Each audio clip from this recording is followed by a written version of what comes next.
Good evening. I'd like to welcome you all for coming tonight and call to order the January 10th, 2023 Grants Advisory Commission meeting. May we have a roll call? Chair Gibson. Present.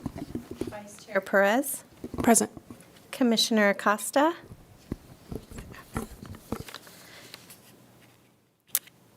Commissioner Carroll. Here. Commissioner Haywood. Here. Commissioner Kriz. Here. Commissioner Reed. Here. And our newly appointed Youth Commissioner, Ania Haran. Here. Welcome. Welcome, Ania. Thank you. Please stand with me to say the Pledge of Allegiance.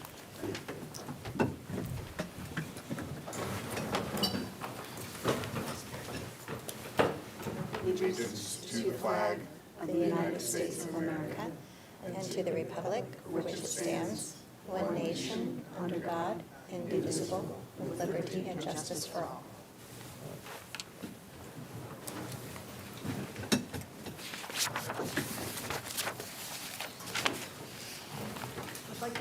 Meeting for public comment on items other than what's on the agenda.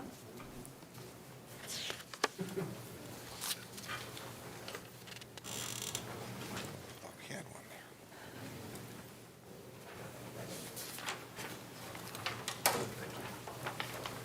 Seeing that there's no public comment, we're going to close public comment for now. We have two sets of minutes in front of us to approve. I just want to point out that we had two. One was from our special meeting and one was from our regular meeting that was on video. Do any commissioners have any modifications to either set of minutes?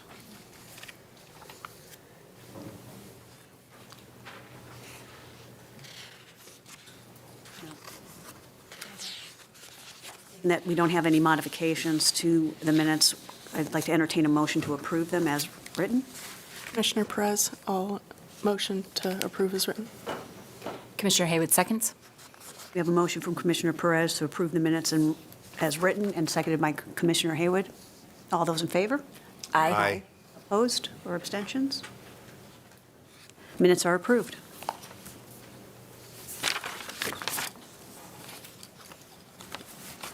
So the main purpose of our meeting today is the presentation. Are there any presentations or any other action items from staff or commissioners before we get into the main agenda? Nothing? Okay. So in our main agenda item is the application workshop for the 2023-24 Citizens Benefit Fund, REACH, and this year ARPA grant applications. So we have three funding sources this year. We want to start the I am Michelle Gibson. I am the chair of the Roseville Grants Commission. And again, thank you for coming. Can we start the PowerPoint? Thank you. The purpose of the workshop is we really want the applicants to understand what funds are available, how to apply, clarify a few points, and most importantly, answer your questions. And I'd like to make sure to point out there will be a couple spots during the presentations. We're going to highlight some changes the commission made to the application and the scoring this coming session. So we'll try to point those out to you as we go through, just so it sticks in your mind. If you recall, we decided not to make any changes the past couple of years from the CONE report, so that we gave everybody consistency of how the application was working. But after going through a couple of sessions, we decided to make just a few minor modifications to clarify, especially since we now have ARPA funds included in the funding stream. After we provide an overview of each fund, we'll go over the timeline for the grant funding and all the priorities for this grant cycle. Staff will review the online submittal process through Zoom again. We'll highlight application thresholds and disqualifications. We'll provide of the application scoring questions, scale, required documents, and what we have revised from past applications, as I mentioned, so that it's clear what we've changed. And then we'll allow the other commissioners to maybe give us some helpful hints on your application and things that they'll be looking for, and highlights for them after we do the finish going through the whole application process. So first we've got the Citizen Benefit Fund and ARPA funds, which are used to the Citizen Benefit funds, and that's going to, so we've got $594,640 available, $244,640 in the Citizens Benefit funds, the $350,000 that was granted to us by council to distribute over this year and next year. And just the Citizen Benefit Fund, that were the funds that were received from the sale of the Roseville Community Hospital, and those monies were invested. The proceeds of the sale went into an interest-bearing account that gives 90% of the interest back to the nonprofits for improving the quality of life for the citizens of Roseville. The remaining 10% is deposited back into the fund to grow principal. The American Rescue Plan Act, in 2020-22, the City Council granted $1 million of American Rescue Plan Act, or ARPA funds, to the Grants Advisory Commission for distribution to the Roseville community over 3 years. This cycle, the ARPA funds are being combined with the CBF funds for distribution as the purpose and eligibility noted in the funding guidelines and very closely aligned. As you can see, the CBF funds are a little bit less than previous years, and most of that has to do with just the reinvestment of the bonds that took place at a lower market interest rate. I think we've all experienced some of that with our own investments. The $350,000 ARPA funds, again, is part of this funding cycle, and grants are available to 501c3 and C4 and private school organizations. Nonprofits must have a current business license in the city of Roseville to enter into agreement with the city. If you do not, I know it's fairly easy, and you can just go to the website and sign up for that. Private schools and schools-based nonprofit associations are eligible and are limited to one application per site for on the schools. And again, to focus, these are to assist the citizens of Roseville. So we know many of you assist over multiple counties, but we want your applications to focus and the dollars being requested for the benefit of the citizens of Roseville. The REACH Fund was established in 2003. The city-directed employee charitable giving program is comprised of contributions by Roseville City employees, retirees, and local businesses. There's approximately $10,126 available in this fund. Same eligible organizations as the CBF. Schools have the same restrictions with one application per individual site. And REACH grants are to assist improving the quality of life for youth, families, and seniors in Placer County. You only need to submit one application and can request funding from both sources. If you're requesting funds from multiple sources to serve residents both in Roseville and Placer County, it would be really helpful to describe your project description and how those funds will be split. So if you're going to request $10,000 and $8,000 will be used to serve Roseville and $2,000 will be used to serve residents outside Roseville, please be clear about that, as we want to make sure the funds are going to support the city of Roseville residents. So anything through your application questions, just keep that in mind in your answers and responses. Just, identifying all those ways that you're going to utilize those funds for the city of Roseville residents. Vice Chair Perez will now go over a timeline and establish grant funding priorities for this year's grant cycle. Vice Chair Perez. Good evening. I am Vice Chair Renee Perez. All right, let's go through the timeline. Some important dates to remember for this funding cycle. The Zoom Grants link to the application is currently available on the Grants Advisory Commission webpage. Applications must be submitted online via Zoom Grants by 5 p.m. Monday, February 6th, 2023. Staff will review all submitted grant applications and ensure that all required documents are submitted. Applications without all of the required paperwork will be disqualified. 3 new questions have been added to the application this year, so if you have applied in the past, please pay special attention as other questions have been modified as well to help further define the program applications. New documents are being required to be attached to the application this year, and those are the Roseville Business License and Proof of Registration with the Secretary of State. The commissioners will review and score all grant applications during the month of March. That's our homework month. The commission has a meeting on Tuesday, April 11th, at which time we will discuss funding recommendations. The Grants Advisory Committee has an advisory role to City Council.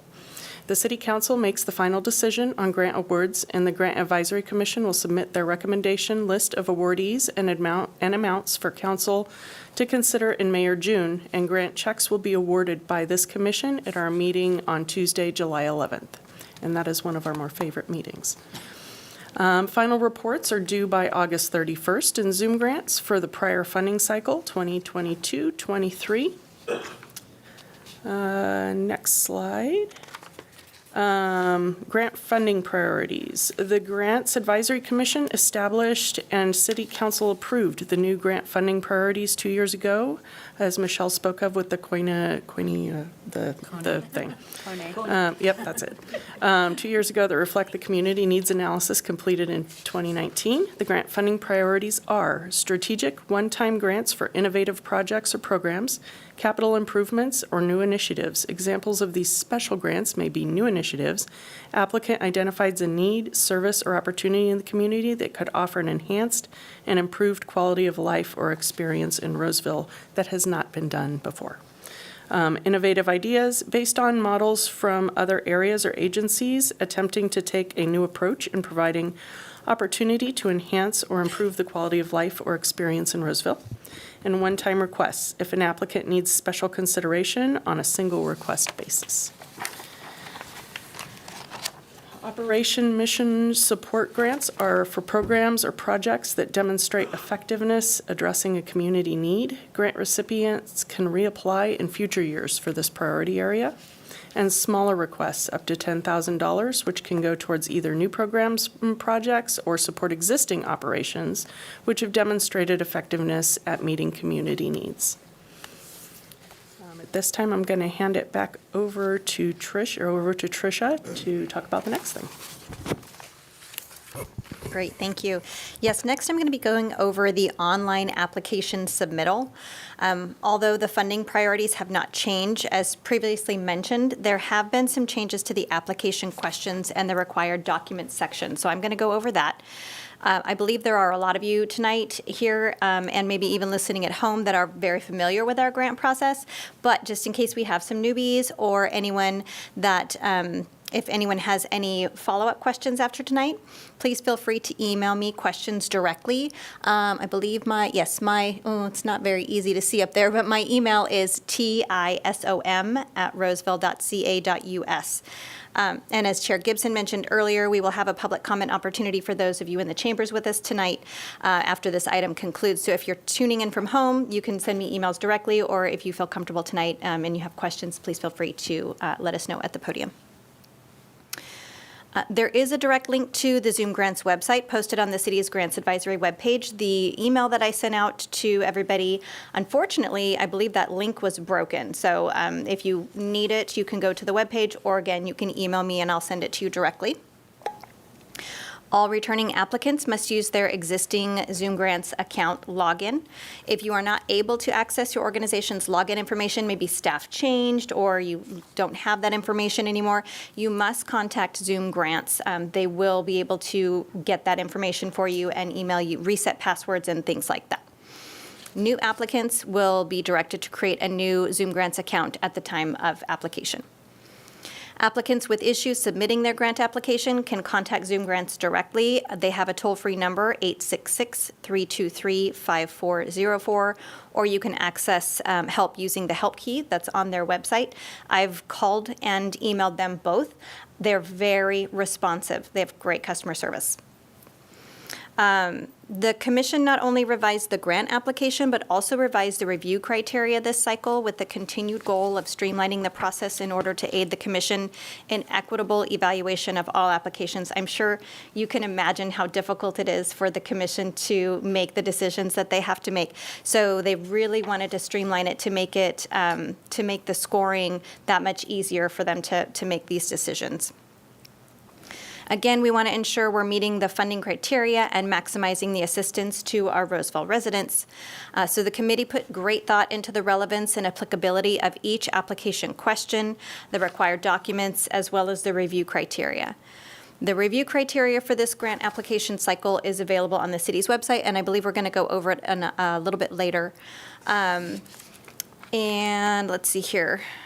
I'm going to talk really quickly about the application disqualification. This part is very important. We want to make sure you get through and get reviewed by the commissioners. So in accordance with the review criteria provided, the primary thresholds are two main things that you must submit. All of the required application documents, which we're going to go over, as well as a current business license with the city of Roseville.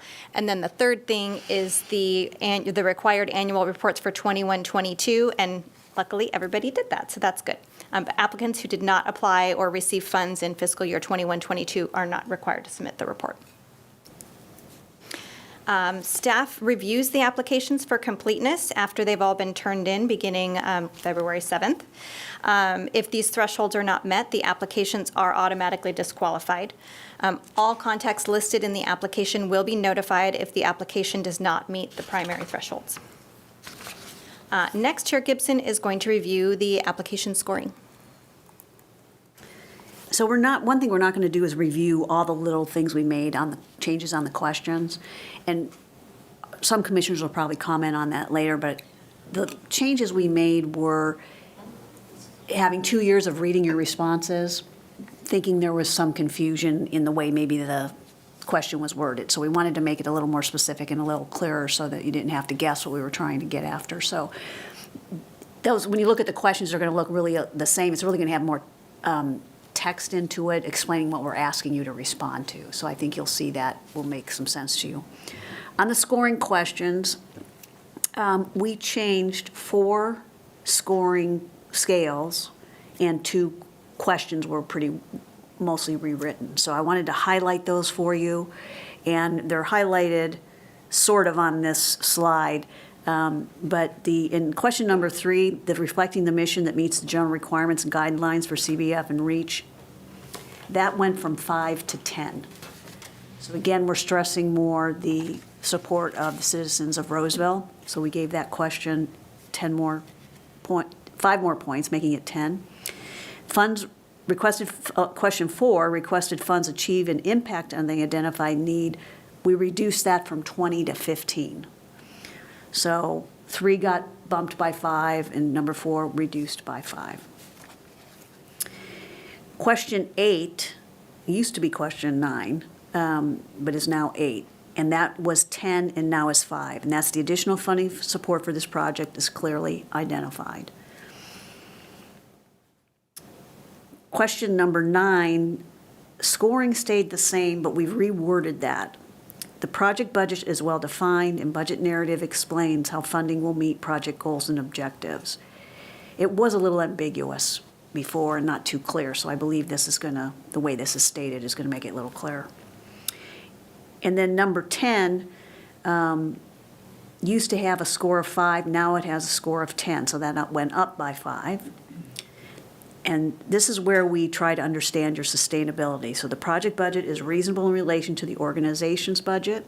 So the project you're requesting funding for is reasonable based on your overall budget and demonstrates project sustainability.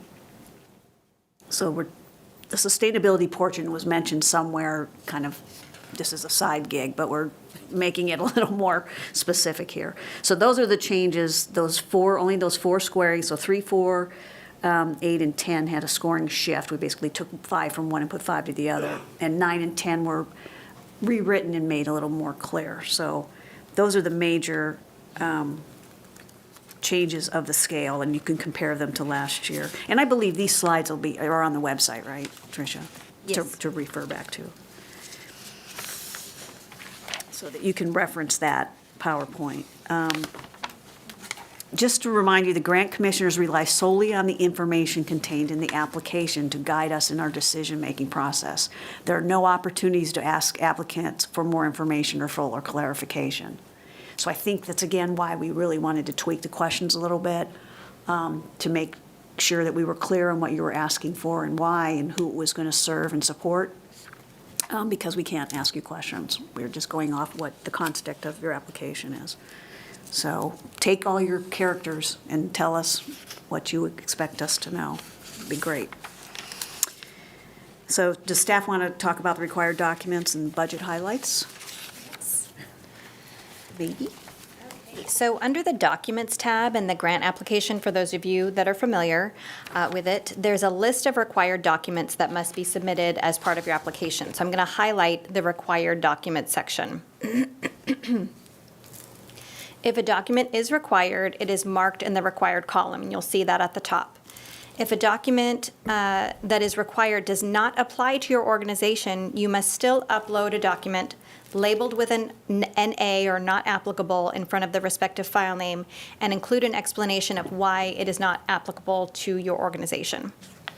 If a document is not included and an explanation is not included as well, that indicates why the document is not required, the application will be deemed incomplete and disqualified. Explanations don't need to be lengthy. For example, if you're awaiting your 501c3 status, you can provide that statement and any accompanying proof of a pending application. Simple.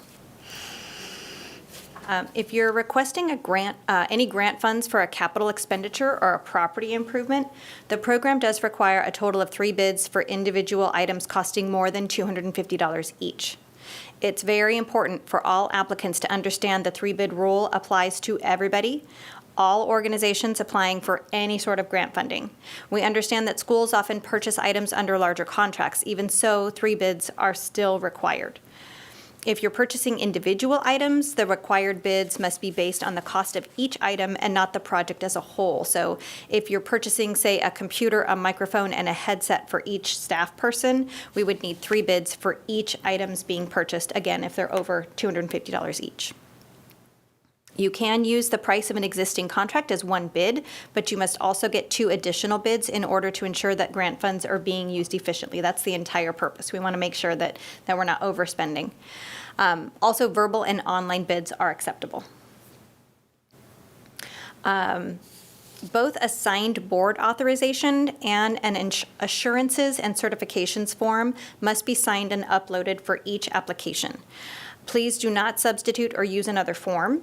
It is important that you use the templates that are provided in Zoom Grants for these 2 required documents. So when you go into the required documents, I believe the signed board authorization and the assurances and certificates, they're the first 2 listed under the required documents tab. You'll see in there there's a little blue hyperlink to a Word document, one for each of them. So please, you can download those, and then it's very important that you get actual wet signatures on the documents. You'll just PDF those documents to us. So PDF documents or PDF signatures, of the wet signatures are required. You can't just type in a signature. We'll ask you to do that again. And resubmit. So I want to caution you to get started on requesting these signatures early. It could be a time-sensitive issue for your board to complete if they don't meet monthly. Grant applications for organizations that are providing any sort of therapy or counseling services must include their certification information that allows them to practice in the field, as well as include the number of volunteer hours being provided to that organization. A new section in the Documents tab has been added in case this is applicable to your organization. I believe that's at the very bottom because it's new. Again, I mentioned this earlier, but each organization is required to have a current business license on file with the city.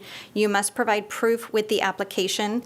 This is another new addition to the Documents tab, so I'm just mentioning it again, trying to hammer that in. A lot of people will email and say, oh, we're a nonprofit. We need business license for anyone doing any sort of grant agreement with the city. Next, the commission will go over some helpful hints. All right, Vice Chair Perez here again. I'd like to take a few minutes to reiterate a couple of points or reminders that will make completing your application easier. And then after that, I will invite my colleagues to add any other helpful hints to clarify what's still clear as mud. Applicants can access the application using the link located on the city's grants homepage, city's grant homepage. That link will take you to zoomgrants.com for you to set up your account or sign in using an existing login. Your grant application will automatically save when you advance to the next question or click outside of the text box. You can access your incomplete application up until it has been submitted. Once it's been submitted, no changes can be made. Most sections on the application have instructions. However, the system default is to hide the instructions. If you'd like to see the instructions, simply click on the Show Hide Instructions at the top of each section, and they will appear. If you have any issues accessing Zoom grants, try using a different browser. And I'll open it up now for my fellow commissioners to clarify anything I may have missed. I have a couple of things, and it's not necessarily that you missed anything, but just as we were talking through this, particularly for those of you who've applied before, and noting that we've changed up the application, I just thought a couple of things. Like one on the show hide instructions. One of the things we definitely did this year is, you may recall if you've applied before, there's the question, and then there's like italics afterwards. I don't know if that's considered the instructions, but we spent time as a commission really looking at those things too, that kind of elaborate on the question and really want you to answer the question as best as you can, so you give us the information we need to evaluate. So I would strongly encourage you, if that's the show hide where you see the italics or don't see it, please look at that as you're answering the questions. Because we did make some changes, and again, the goal, as we've already said, is to make it clearer for you when you're answering that question to give us the information we'd like. I will say, as you're going through this application process, if there are things that you wish we wouldn't have done or would change or have suggestions for improvement, put those down in a note and come back, because every year we do evaluate our process. It's not until the fall. We have to get through the whole cycle. We wouldn't change something in the middle of the process. But we do welcome your comments, and often we don't have as many community comments for improvements to make to the application. So just as you're going through it, lots of times it's, you're like, oh, why did they ask this? Or I wish this would have been in there. Please write that down and save it and send it to us. You can even email it to Tricia after the application process. But it's really helpful for us to have feedback from you guys who are going through the process. We kind of talked about this, the saving of the application. This probably is not unique to Zoom grants, but often you may want to be able to work on something, and you may take a lot more time. I don't know that anything would crash or time out in Zoom grants, but I think it's always a good idea to get the information, maybe move it over to like a Word document or something that you can work on offline, and then you can copy and paste it back into Zoom grants. We've all probably had some bad experience where we were working on something and spent a lot of time, and then the computer hiccuped or something timed out and you lost what you were working on. So we want you to avoid having that experience. The other thing is, we worked through, and Chair Gibson and Vice Chair Perez shared, we have the scoring questions, the scoring criteria, and then we have the actual questions in the application. Another thing we did this year was really try to better align those. So there's not exactly a one-for-one. You look at the scoring criteria, it matches to question number 1. But you can see the relationships in there. So I just would, again, encourage you guys, as you're looking at that scoring criteria, when you go back and look at the questions or your answers to the questions, are you addressing those things? Would I get full credit for my budget narrative, including other sources of support besides the city grant? If you haven't done that, realize that's 5 or 10 points or whatever it is that you may be missing out if you're not putting it in. So I just think that's a good practice to look through that scoring criteria, particularly since we have changed it a little, and make sure your answers to the questions are, aligning there.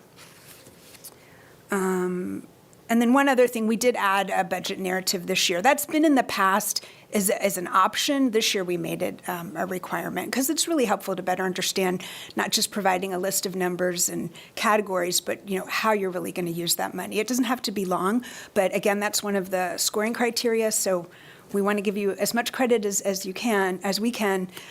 So please, include that. I know in the past, again, that was optional, but we want to make sure you include it this year. So I think that's all of it. Saved by the bell. So I will go next, Commissioner Haywood. First of all, thank you again to all of you for what you do and what the services and the benefits you provide to the community. I'll say that right off front. It's always a joy to read through your applications. Some things I like to see, or can help us help you, is spell out any acronyms. Write the application as if you're presenting the project to someone who knows absolutely nothing about what you do. Some of us are familiar with many of your organization's work, yet we don't know all the terminology. Some of you work in very specialized fields. So again, and I work for an agency that's acronym heavy, so it's really near and true. Again, it's easier for us to score if we can understand what you're trying to say. I know it sounds kind of intuitive, but I want to say it out loud. And I want to emphasize again, and we've talked about this multiple times through the presentation, it's really important that throughout the application that your organization specifically speaks to the benefits to Roseville residents, not just passing reference. If you could provide us details with the numbers of people that you reach, the number of schools, the number of school children, the number of patients in Roseville, or if you have different clinics in different parts of the county, how is Roseville fit into that scheme of things? A majority of the money is for the city of Roseville residents, and we have had applications in the past where that has not been clear, particularly in situations where maybe your organization is not based in Roseville, or you have sites that you are using to create a product for your nonprofit that aren't in Roseville. That's even more important. And if you're proposing a project that's not going to be based in the city, we need some information about how the material or the product service you're providing at this other site is going to benefit the citizens of Roseville. Thank you. Anybody else have any suggestions? I'll just echo what everyone else is saying. So when you see the new questions and how they have extra text, know that the purpose is to help those that are grant writers and not grant writers and make it, like Tricia said, more equitable and accessible. So all these hints should be captured in the questions ideally. Great. Okay, with that, I'll turn it back over to Chair Gibson. Thank you.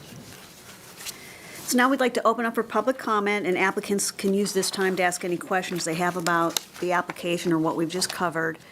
When you come to the podium, please state your name and the organization you represent. And I'll try to answer the question or defer it to staff. Hi. Gary McDonald, Executive Director of Lighthouse Counseling and Family Resource Center.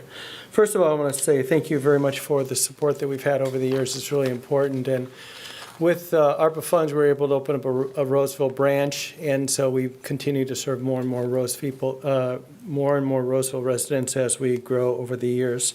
So I had a couple questions. The first question is, since you're combining the ARPA funds with the REACH Citizens Benefit funds, are the awards you're anticipating awarding will be providing, will they be larger, or what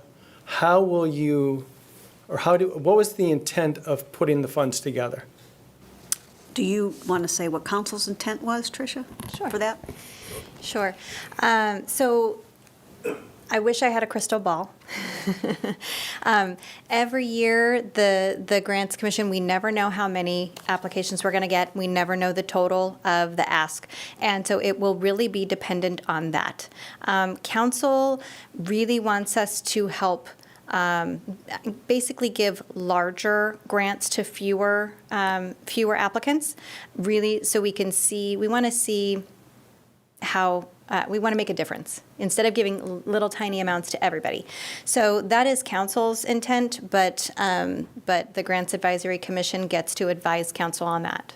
So yeah, I wish I could give you better answer than that. That's perfectly clear. Thank you very much. We definitely, just to add to that, we definitely, as a commission, go by council's direction, but really, there's a lot of discussion in wanting to spread the impact to many different levels of services, so that 80% of it doesn't go to seniors or whatever. I mean, we want to make sure that every group in the city gets the support they need.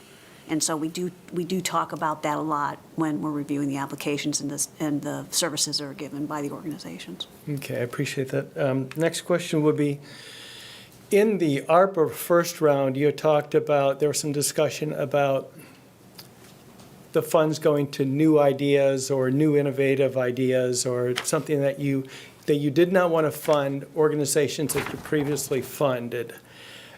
Is that true for this round regarding the ARPA funds? I would say I believe that it's all grouped together. We got that one time, after we already did all the awards, we got that extra money. So we Right. kind of were just under it wasn't all grouped together, so we tried to address it in a little bit different fashion. And, you know, again, it's just such a blessing and a great gift to be able to get an extra $1 million to give out in the community. We're just thrilled to be able to do that. Okay, so that criteria is not really applicable to this round. Thank you for that. And then my last question is, there was some mention of counseling certification, because we are a counseling agency, we're a mental health agency. In the past, I don't recall if we had to provide copies of our counselors' licenses, but I have no idea what you're talking about when you talk about certification, because we don't have a nonprofit certification that says we can provide counseling. It's in our mission statement, so I'm not sure exactly what you're asking for unless you're asking for licenses. Yes, it's the individual licenses for the people providing the services. Okay, in that case, just to let you know that we do remote counseling as well, so we would probably have to provide you copies of all of our counselors' licenses then. So just for clarity, you're going to get more than just the copies of the licenses of the people that are based out of Roseville. That's fine. Okay. all right, I think great. more is better in this case. What we're just trying to make sure, if you say, I'm going to hire these people or support these 10 counselors, that we have their certifications, that they are licensed to serve. You know, that's what the major goal is, but I think more is better in this case. Okay, all right, that's clear. Thank you.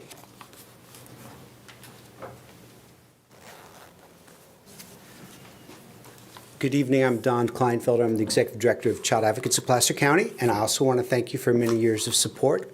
It's been wonderful. Last year, we received ARPA funding and the Citizens Benefit funding. One was for a collaboration that we were doing with some other organizations. The other was just for our CASA program. So I'm wondering, this is just going to be one grant application, correct? So would I have to choose one or the other direction to go, or would I have to find a way to blend? I mean, one was working more with parents. That was a collaborative effort, and the other was working just with the foster children. Any thoughts on that? Yeah, we made you do 2 applications, so that. But I can't do 2 applications, right? No. It would be my suggestion to pick one or the other. Okay, Yeah. great. Thank you.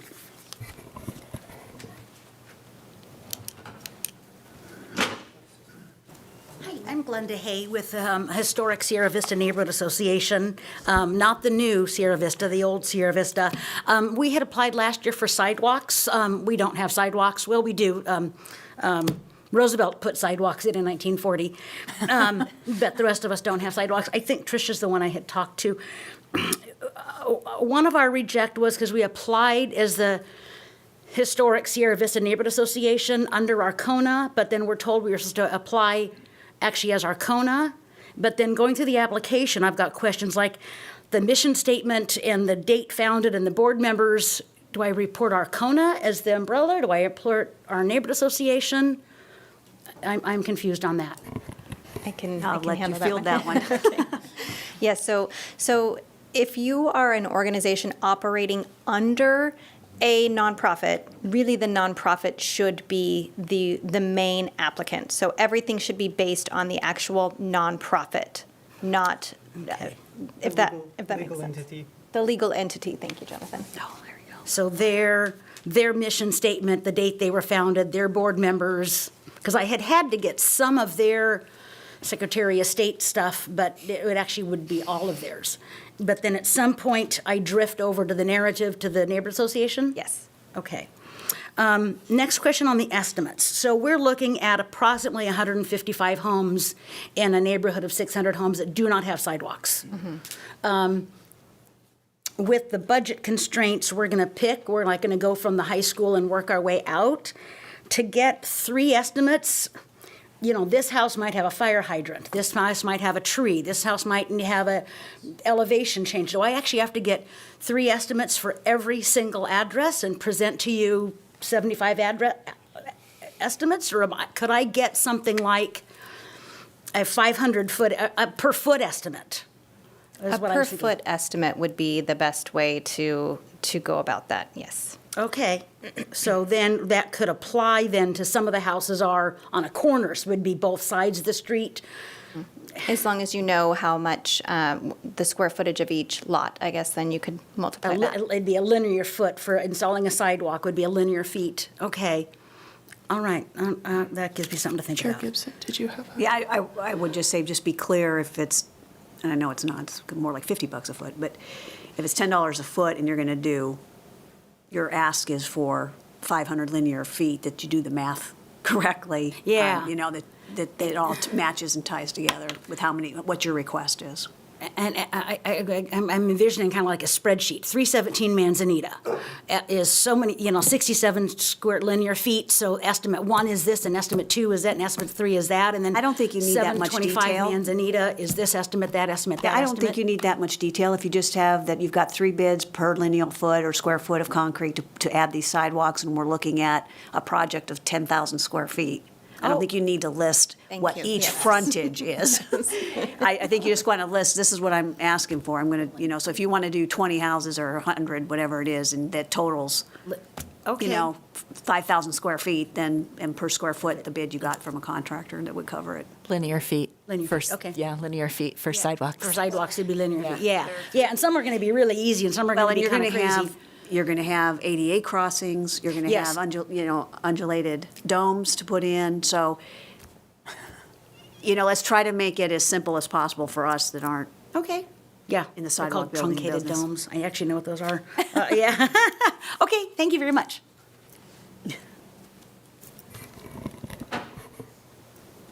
And hope that the rain stops so you could actually pour your sidewalk. I just want to say I am so thankful that you guys are here and this is a back and forth dialogue tonight. This is the first time I've ever had this.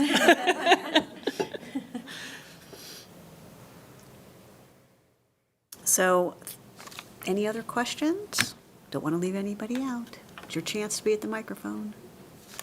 And remember, you can email questions to Tricia, too, Yeah, right? definitely. As you're filling out the application, if you come across something, we'd strongly encourage you, number one, don't wait till the last minute to fill out the application, which I know we all intend to do, but sometimes schedules don't allow.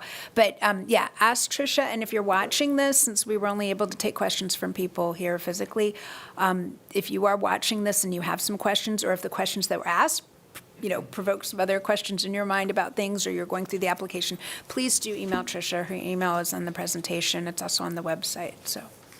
And did we have any emails or questions that came in via email? We can Were take we them. taking live ones? No, we can't. Okay. So those would be. So thank you for your questions. I'm going to now close public comment and then move on to commissioners for their closing comments, if they'd like to make some brief comments to further assist our applicants. So do you guys have any other further?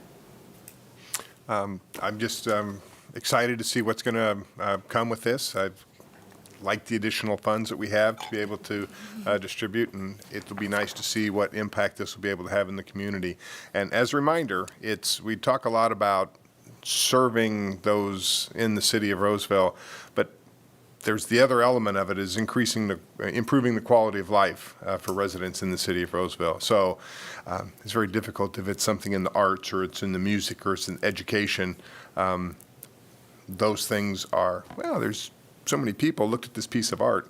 No, it's more of the what are these things doing to improve the quality of life, and that is another aspect of what we're doing with these funds, and was the intent when council originally established this program. So I'm excited with the organizations that are working in the community, and I'm excited to see what's going to come back. And I'll build on what Commissioner Chris says. I agree with everything he said. And going one step further is the impact of the city of Roseville. So using his example of an art piece, certainly we want to see the number of residents that would walk by this particular piece, yet there's also residual benefits. I know in the counseling world, when you counsel one member of a family, it has residual effects that can change an entire family's trajectory, and a lot of the work that you all do, the quality of life for someone who has a sidewalk, especially if they're mobility challenged in any respect. So please, we really strongly would like to hear from you as to what that's all about. And again, clear, concise, no acronyms, and all the stuff we've already talked about. Thank you. Yeah, thank you again, as we've said, for being in our community, for coming out tonight, for wanting to serve in the community, for taking the time to fill out these applications.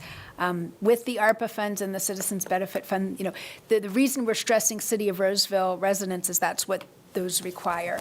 And I think a lot of other communities in the area did get ARPA funds as well. So if you're serving in other cities in Placer County, I'd encourage you to pursue, what opportunities they may have that are perhaps a little different the past few years than what they've had, longer, because the ARPA funding is out there. But just again, thank you so much for your time. If you have ideas for how we can improve the process, we want to hear them. So appreciate you guys being here. I just want to echo what I said when I jumped the gun. It's not lost on me that all of you are here taking time out of your evening, maybe had an early dinner, maybe going to have a late dinner, because you are doing something to serve Roseville and make it a better place. You're getting ready to go into the weeds on this grant, and it's not easy to fill out. And this is extra time that you could be spending somewhere else. But you're here because you care about Roseville, and thank you for the work you're doing.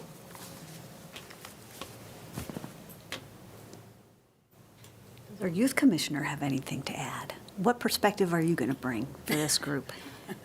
It's all very interesting, very new to me, seeing all of this, and honestly having several questions that have been answered like throughout the meeting. But it's very interesting to see all these different I want to say passion, because all this is nonprofit, it's volunteer work, and my perspective on volunteer work has mostly been geared towards college applications. So to see it outside of that, and it's really cool, and hopefully I'll be helpful towards the deliberation process.